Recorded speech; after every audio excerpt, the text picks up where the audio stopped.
తమిళనాడులో కాంచీపురానికి చెందినటువంటి శ్రీసెన్ ఫార్మా తయారు చేసినటువంటి కోల్డ్ డ్రిఫ్ దగ్గుమందు తాగి మధ్యప్రదేశ్, రాజస్థాన్లో 20 మంది చిన్నారులు చనిపోతే అటు కేంద్ర ప్రభుత్వం మిగతా వాళ్ళందరూ కలిసి తమిళనాడు ప్రభుత్వం మీద ఒత్తిడి తీసుకొస్తే గానీ వాళ్ళ మీద ఎటువంటి యాక్షన్ తీసుకోలేదు. ఇప్పుడు ఆయన్నైతే అరెస్ట్ చేయడం జరిగింది, ఆ ఫార్మా కంపెనీ ఓనర్ని, రంగనాథ్ గారిని. తరువాత దీని మీద ప్రజా ప్రయోజన పిటిషన్ దాఖలైంది సుప్రీంకోర్టులో. దీని గురించి న్యాయవాది విశాల్ తివారీ గారే ఈ యొక్క పిటిషన్ వేశారు సుప్రీంకోర్టులో. అయితే ఇది వాదించడానికి కూడా సుప్రీంకోర్టు సిద్ధంగా ఉన్న సమయంలో కేంద్రం తరపు నుంచి వాదిస్తున్నటువంటి మన సొలిసిటర్ జనరల్ తుషార్ మెహతా అయితే ఇది సుప్రీంకోర్టులో వాదించాల్సిన అవసరం లేదు, ఈ పిటిషన్ గురించి ఆల్రెడీ తమిళనాడు ప్రభుత్వం, మధ్యప్రదేశ్ ప్రభుత్వాలు రెండూ కూడా దీని గురించి సీరియస్గానే ఉన్నాయి. రెండు రాష్ట్రాల్లో ఉన్నటువంటి కోర్టులు కూడా సీరియస్గానే వాదిస్తున్నాయి. ఒకవేళ ఇక్కడ ఇది వాదిస్తే వాళ్ళని తగ్గించినట్లు అవుతుంది అన్న విధంగా చెప్పడంతో ప్రధాన న్యాయమూర్తి బిఆర్ గవాయ్ గారు, మరో 2 జడ్జిలు అయితే దీన్ని ఆలోచించి ఈ యొక్క పిటిషన్ అయితే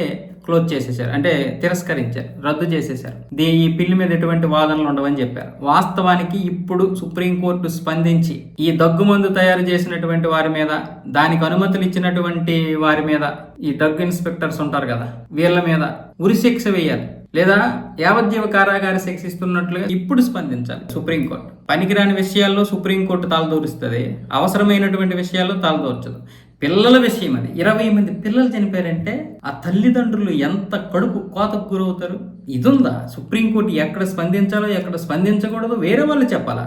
నిజానికి సొలిసిటర్ జనరల్ తుషార్ మెహతా గారు అంటే నాకు నచ్చుతారు, ఆయన చాలా మంచివారే, కేంద్రం తరపున పోరాడతారు, ప్రజల కోసం ఉంటారు, ఆయన జాతీయ భావజాలం ఎక్కువ ఉంది. కానీ ఆయన చెబితే గానీ సుప్రీంకోర్టుకి తెలియదా?